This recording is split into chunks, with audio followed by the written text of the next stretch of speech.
দিনের বেলা এবার সকালে ঘুম থেকে উঠলেন, উঠে আপনি কি করবেন? নিজের মন গড়া পদ্ধতিতে উঠে বাথরুমে চলে যাবেন, নাকি একটু দোয়া কালাম পড়বেন?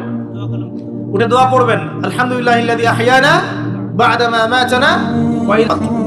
গিয়ে আগে কোন পা ঢুকাবেন? ডান পা না বাম পা? আগে বাম পা। বিসমিল্লাহ বলে ঢুকিয়ে আল্লাহুম্মা ইন্নী আউযু বিকা মিনাল খুবসি ওয়াল খাবাইস ইস্তেনজা করেন। যতক্ষণ ইস্তেনজা করছেন আপনি ইবাদতের মধ্যে আছেন ইনশাআল্লাহ। এবার বের হলেন গুফরানাকা বলে, বের ওযু করবেন, প্রথমে বিসমিল্লাহ। ওযু ধীর স্থির ভাবে করবেন। আরো যে বললাম, খুব বেশি পানি ইউজ করার দরকার নেই, পানির স্পিডটা কম রাখবেন, পানি অপচয় করবেন না। দেখেন, ওযু যদি বিশুদ্ধ না হয় নামাজ কি বিশুদ্ধ হবে? ওযুতে যদি আপনি এক বালতি পানি শেষ করেন তাহলে তো হলো না কিছু। ওযুতে পরিমাণ মতো পানি ইউজ করেন, তারপরে ওযু শেষে কালিমা শাহাদা পড়লে আপনার জন্য জান্নাতের দরজাগুলো খুলে যাবে ইনশাআল্লাহ।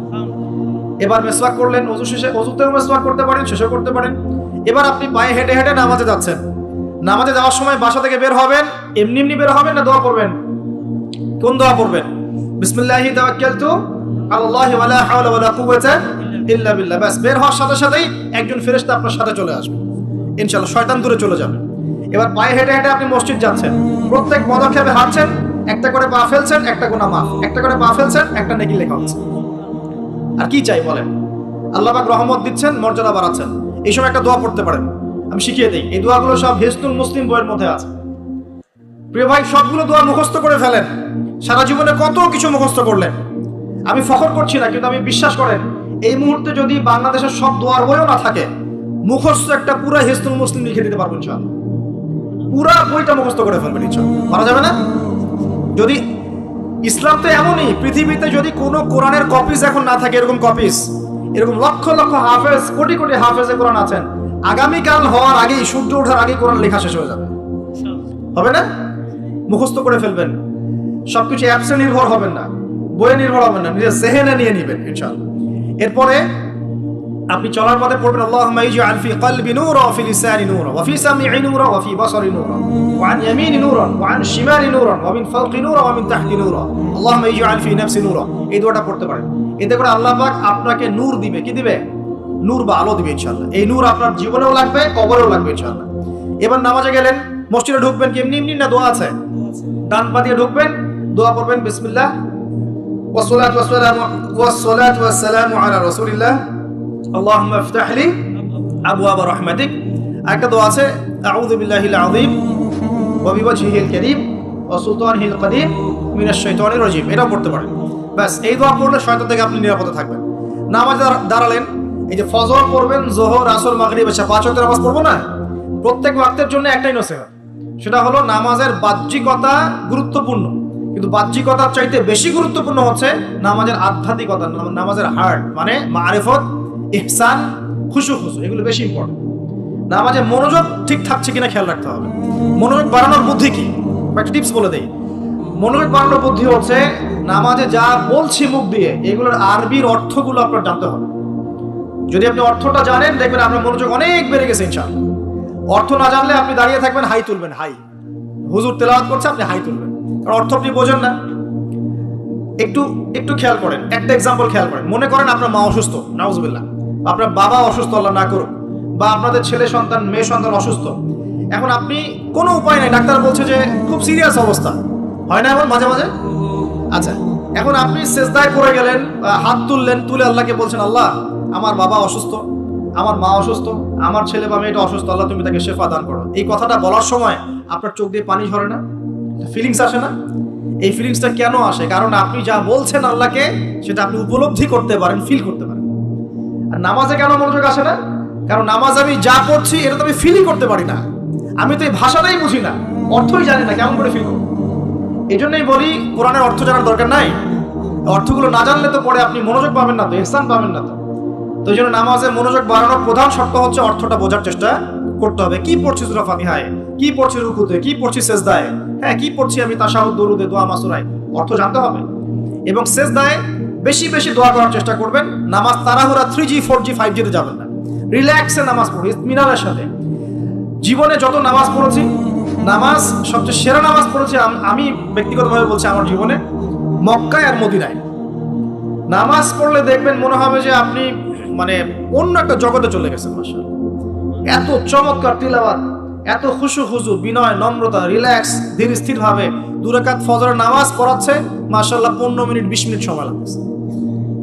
এবং তিলাওয়াত হচ্ছে, চোখ দিয়ে পানি না ঝরে যাবেই না, কারণ আপনি ফিল করবেন এই যে মদিনায় আমি দাঁড়িয়ে নামাজ পড়ছি, এখানেই তো কোরআন নাজিল হয়েছে। এই যে মক্কায় নামাজ পড়ছি, এখানেই কোরআন নাজিল হয়েছে, এই আয়াতগুলো এখানেই নাজিল হয়েছে, ফিল করতে হবে। তো এখন নামাজ যারা পড়াই আমরা, ইমাম সাহেব আছি, আমি রিকোয়েস্ট করবো যে নামাজটাকে একটু রিল্যাক্সের সাথে, খুশু খুজুর সাথে পড়াই। আমি জানি মুসল্লিরা এখন খুব ব্যস্ত, ইমাম সাহেব লম্বা করতে চাইলে মুসল্লি এসে, হ্যাঁ মুসল্লি এসে ডিস্টার্ব করা শুরু করে নাকি, ইমাম সাহেব আপনার কি কাজ না, এত লম্বা করেন কেন? প্রিয় ভাইরা, দুনিয়াতে কেন এসেছি বলেন তো? দুনিয়াতে কেন আসছি আমরা? ওমা খালাকতুল জিন্না ওয়াল ইনসা ইল্লা লিয়াবুদুন, কার ইবাদত করতে আসছি? তো দুনিয়াতে নামাজই তো বেস্ট ইবাদত।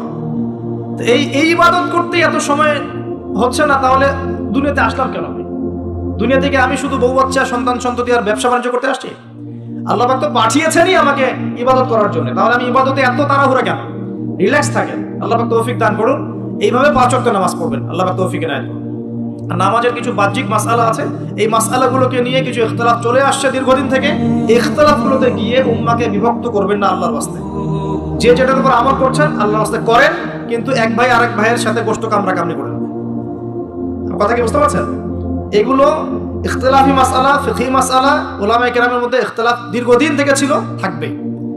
যে যার মতো আমল করছেন করতে থাকেন, যেটা আপনার কাছে বেশি সহি মনে হচ্ছে, যেটা আপনার কাছে বেশি গ্রহণযোগ্য দলিল মনে হচ্ছে, আপনি সেটার উপর আমল করেন, কোনো সমস্যা নাই। কিন্তু এই ইস্যুগুলোকে কেন্দ্র করে, মসজিদগুলোকে ভাগ করে করে উম্মাহকে বিভক্ত করেন না। এতে কাফের, মুশরিক, মুনাফিকরা হাসে আমাদেরকে দেখে, ওরা আমাদেরকে দেখে হাসে, দেখো কি জাতি, কি কি বিষয় নিয়ে উম্মাহকে বিভক্ত করে নিজেরাই আপসে বিভক্ত হয়ে গেছে। একটা বিভক্ত জাতিকে শাসন করা সহজ না ঐক্যবদ্ধ জাতিকে শাসন করা সহজ? বলেন। এখন আমরা তো বিভক্ত না ঐক্যবদ্ধ? সুবহানাল্লাহ। কাফের মুশরিকদের মধ্যে যদি 100টার মধ্যে 90টা বিষয়ে দ্বিমত থাকে, একটা বিষয় ঐক্যমত যে মুসলিমদের সাথে, মুসলিমদেরকে ডমিনেট করতে হবে, মুসলিমদেরকে মানে ডিঙ্গিয়ে উপরে যেতে হবে, ওরা একমত, মাশাআল্লাহ, ওরা ঐক্যবদ্ধ। আর আমাদের মধ্যে যদি দেখেন আপনি যে 90টা বিষয় আমরা একমত, এই 4টা 5টা 6টা বিষয় আমরা দ্বিমত, ওই কয়েকটা বিষয় যথেষ্ট উম্মাহকে বিভক্ত করে ফেলার জন্য। তাহলে আমরা নিশ্চয়ই দূরদর্শিতা সম্পন্ন জাতি হলাম। আল্লাহ পাক জানি না আমাদের কবে বোধোদয় দিবেন।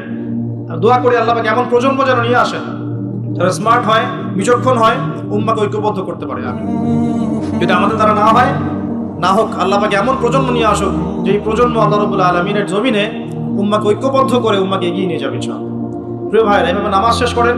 এখন নামাজের পর কি চলে যাবেন? জিকির আজকার আছে, তাসবিহ তাহলিল আছে, কুরআন তেলাওয়াত করতে পারেন। প্রয়োজন হলে বা সম্ভব হলে আপনি ইশরাকের নামাজ পড়তে পারেন। একটা কবুল হজ, একটা কবুল উমরার নেকি পাবেন ইনশাআল্লাহ। এরপরে আপনি প্রয়োজনে চাষতের নামাজ পড়তে পারেন। এখন নাস্তা খাবেন, নাস্তা খাওয়ার সময় কি মন গড়া ভাবে খাবেন নাকি রাসূলের পদ্ধতিতে খাবেন? রাসূলুল্লাহ সাল্লাল্লাহু আলাইহি ওয়াসাল্লামের মতো করে খান। 3 ভাগ খাবেন, 1 ভাগ খাবার, 1 ভাগ পানি, 1 ভাগ ফাঁকা। এবং খাওয়ার আগে বিসমিল্লাহ, শেষে আলহামদুলিল্লাহ। খাওয়াটাও কি হবে তখন? ইবাদত। এভাবে আপনি পড়াশোনা করবেন। এরপরে স্কুলে যাবেন বা কলেজে যাবেন বা বিশ্ববিদ্যালয়ে যাবেন বা আপনার চাকরি ক্ষেত্রে যাবেন, ব্যবসা ক্ষেত্রে যাবেন, বিভিন্ন জন বিভিন্ন জায়গায় চলে যাবো আমরা।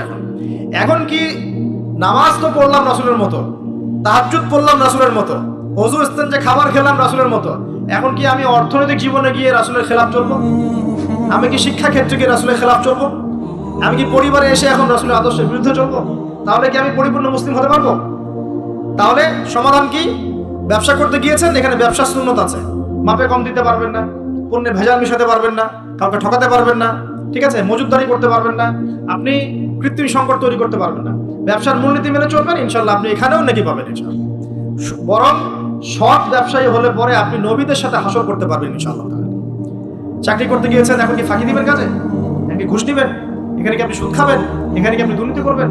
এখানে আপনার চয়েস, আপনি যদি করেন ক্ষতিগ্রস্ত হবেন। ইবাদত বন্দেগীর জীবনে আপনি মুসলিম হলেও এই ক্ষেত্রে কিন্তু আপনি পরিপূর্ণ মুসলিম হতে পারছেন না। আবার যদি সমাজে যান, এখানে কি আপনি গিয়ে মন গড়া সব কাজ করবেন, মন গড়া বিধান প্রয়োগ করবেন? এটা কিন্তু আপনার চয়েস, কিন্তু যদি আপনি করে ফেলেন তাহলে ওই ক্ষেত্রে আপনি পরিপূর্ণ মুসলিম হতে পারলেন না। এভাবে জীবনের প্রত্যেকটা ক্ষেত্রে যদি আমরা রাসূলের আদর্শ মেনে চলি, অটোমেটিকলি সমাজে শান্তি, শৃঙ্খলা, স্থিতিশীলতা চলে আসবে ইনশাআল্লাহ। এবং শুধুমাত্র যুব সমাজ নয়, আমাদের প্রবীণরা, মা বোনরা, আমাদের আগামী প্রজন্ম এবং চলমান যে প্রজন্ম চলছে, সকলেই উপকৃত হবে ইনশাআল্লাহ আযজা ওয়া জাল। আজকের এই একটা আয়াত জাস্ট আমি তেলাওয়াত করেছি, ওটা আমি ক্ষুদ্র জ্ঞানে ব্যাখ্যা করার চেষ্টা করলাম। রাসূলুল্লাহ সাল্লাল্লাহু আলাইহি ওয়াসাল্লাম যা যা দিয়েছেন সমস্ত সুন্নতগুলোকে আমল করার চেষ্টা করতে হবে। আল্লাহ পাক তৌফিক দান করুন। একই সাথে নবী সাল্লাল্লাহু আলাইহি ওয়াসাল্লাম যত কিছু নিষেধ করেছেন সমস্ত নিষেধগুলোকেও বর্জন করতে হবে ইনশাআল্লাহ। আল্লাহ পাক তৌফিক এনায়েত করুন। আপনি সুন্নত মানছেন ঠিক আছে, কিন্তু শিরক ছাড়ছেন না, চলবে না। বিদআত ছাড়ছেন না, চলবে না। হারাম রিজিক ছাড়ছেন না, চলবে না। সুদ ঘুষ ছাড়ছেন না, এটা চলবে না। অন্যের হক নষ্ট করছেন, চলবে না। যদি পরিপূর্ণ সাফল্য পেতে চাই তাহলে কিতাবের পূর্ণ অংশের উপরই আমল করার চেষ্টা করতে হবে। এক অংশ মানবো, এক অংশ মানবো না, এই মুনাফিকি খাসলত ত্যাগ করতে হবে। আল্লাহ সবাইকে তৌফিক এনায়েত করুন।